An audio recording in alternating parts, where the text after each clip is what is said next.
Assalamualaikum. Perkenalkan, nama Ibu Ade Yulis Harahap. Bagaimana keadaan anak-anak hari ini? Sehat kan? Nah, baiklah anak-anak. Di sini kita akan belajar materi tema 7 subtema 2 peristiwa kebangsaan seputar proklamasi kemerdekaan. Tujuan pembelajaran kita kali ini yaitu yang pertama, dengan membaca dan menonton video, siswa dapat mengetahui peristiwa pembacaan teks proklamasi kemerdekaan dengan penuh kepedulian.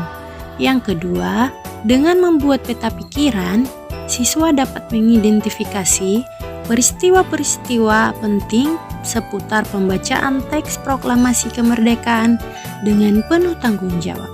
Yang ketiga, dengan membaca dan melihat video, siswa dapat memahami kalor dapat mengubah suhu benda dengan penuh percaya diri.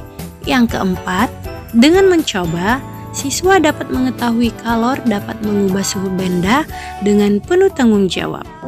Berikut ini Ibu tampilkan video kisah zaman penjajahan untuk memperjuangkan kemerdekaan negara Indonesia.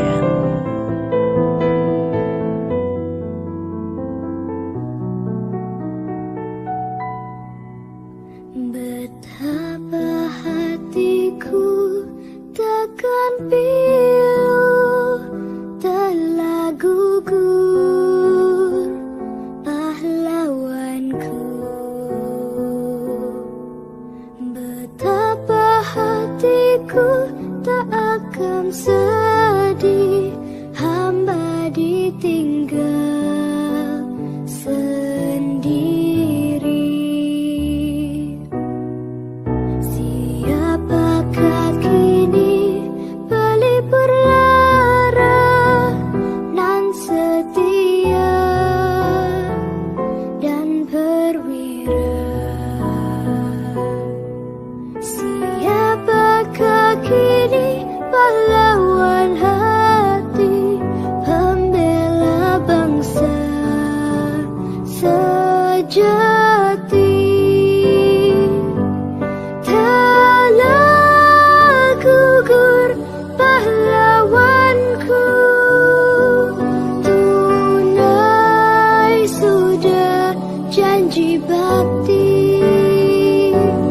Gugur satu, tumbuh seribu, tanah air jaya sakti.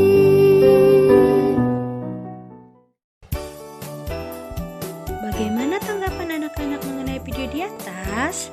Kita lihat video berikutnya ya. Video ini menceritakan perjuangan Soekarno dalam upaya proklamasi kemerdekaan Indonesia. Soekarno, Hatta, dan Rajiman Wediodiningrat Wakil PPKI terbang ke Dalat, Vietnam, 12 Agustus 1945.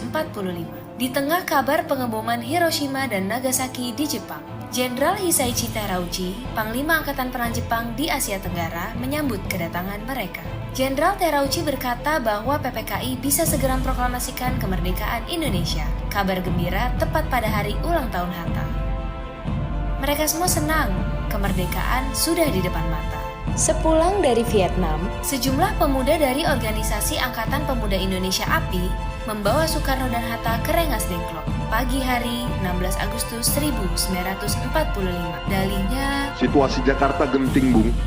Pemuda mendesak Soekarno dan Hatta segera memproklamasikan kemerdekaan Indonesia. Jepang sudah menyerah, kata para pemuda. Soekarno dan Hatta terkejut, tapi Soekarno enggan memenuhi permintaan para pemuda. Menurut Soekarno dan Hatta, proklamasi kemerdekaan harus melalui rapat PPKI. Pemuda akhirnya memulangkan mereka ke Jakarta sore harinya. Sepulang dari Rengas Dengklok, Soekarno dan Hatta hendak bersidang dengan PPKI di Hotel Das Indies, Jakarta, tapi Jepang melarangnya. Perubahan situasi mengarahkan rapat persiapan kemerdekaan ke rumah Laksamana Maeda, perwira Angkatan Laut Jepang. Di tempat inilah dalam sebuah ruangan, Soekarno, Hatta, dan Ahmad Subarjo merumuskan naskah proklamasi kemerdekaan tanpa gangguan dari Jepang. Soekarno lalu membacakannya ke anggota PPKI dan pemuda di serambi rumah. Naskah yang singkat, tapi semua sepakat dengan isinya. Kemerdekaan bukan lagi impian. Hari bersejarah itu tiba. Soekarno membacakan naskah proklamasi kemerdekaan Indonesia ke banyak orang di rumahnya, di Jalan Pegangsaan Timur nomor 56 Jakarta. Tokoh-tokoh pergerakan nasional dan rakyat biasa membaur, mendengarkan pembacaan itu dengan hebat. Setelah itu, bendera merah putih jahitan Fatmawati istri Soekarno dinaikkan perlahan, diiringi lagu Indonesia Raya. Penghormatan pun diberikan. 17 Agustus 1945, Indonesia akhirnya merdeka. Ini bukanlah pemberian, melainkan hasil perjuangan dari seluruh rakyat Indonesia.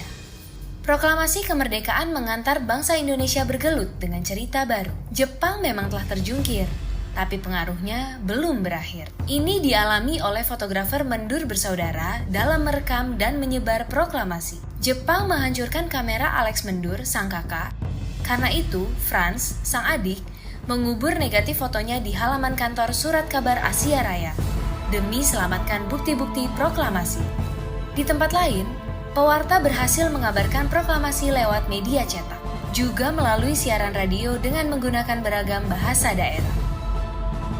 Di desa-desa, pemuda Republik berperan meneruskan kabar proklamasi. Mereka berkeliling dan berteriak, "Jepang menyerah, Indonesia merdeka!" Akhirnya, tiap orang menjadi saksi Indonesia telah merdeka. Jadi, itulah sepenggal kisah perjuangan proklamator yang menjadi kebanggaan Indonesia. Nah, selanjutnya, terbentuknya Negara Kesatuan Republik Indonesia tidak hanya cukup dengan pembacaan naskah proklamasi kemerdekaan pada tanggal 17 Agustus 1945. Namun, terbentuknya Negara Kesatuan Republik Indonesia melalui berbagai tahap dan peristiwa. Tahapan dan peristiwa memperkukuh terbentuknya Negara Kesatuan Republik Indonesia.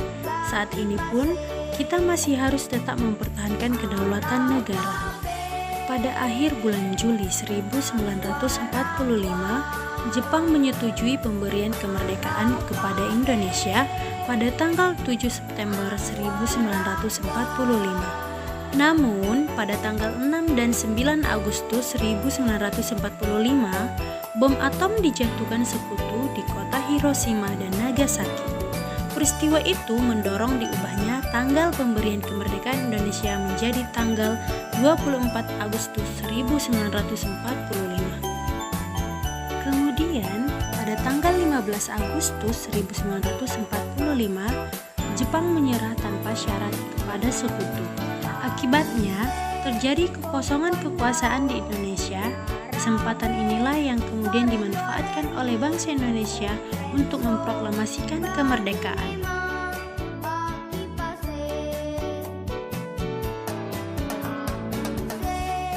Sesaat setelah pembacaan teks proklamasi kemerdekaan, dilanjutkan dengan pengibaran bendera Sangsaka Merah Putih yang dijahit oleh Ibu Fatmawati Soekarno, yang dikibarkan oleh Suhut dan Kaolatif Hendra di Ningrat. Kemudian Sangsaka Merah Putih dinaikkan dengan iringan lagu Indonesia Raya sesuai dengan iramanya. Selanjutnya kita masuk pada materi kalor mengubah suhu benda, yang mana di sini contohnya terdapat air panas, air dingin, dan air hangat. Yang mana air panas memiliki suhu tinggi, air dingin memiliki suhu rendah, dan apabila kedua air dicampur, campuran itu akan menghasilkan suhu. Kalor didefinisikan sebagai energi panas yang dimiliki oleh benda. Secara umum, mengetahui adanya kalor yang dimiliki oleh benda dapat dilakukan dengan cara mengukur suhu benda tersebut. Jika suhu benda tinggi, kalor yang dikandung oleh benda juga besar. Sebaliknya, jika suhu benda rendah, kalor yang dikandung oleh benda juga kecil. Kalor yang dimiliki oleh suatu benda bisa berubah-ubah, bisa naik, bisa juga turun karena kalor dapat berpindah dari suhu tinggi menjadi suhu rendah. Untuk percobaan menyelidiki kalor dapat mengubah suhu benda, alat yang kita perlukan yaitu yang pertama cerek, yang kedua kompor, dan bahan yang kita perlukan yaitu air. Cara kerjanya yang pertama, tuangkan air ke dalam cerek. Yang kedua, letakkan air di atas kompor. Dan yang ketiga, nyalakan kompor. Dan yang keempat, amati apa yang terjadi. Selamat mencoba! Nah, setelah pemaparan materi yang Ibu sampaikan tadi, sekarang perhatikan tugas yang ada dalam video ya anak-anak.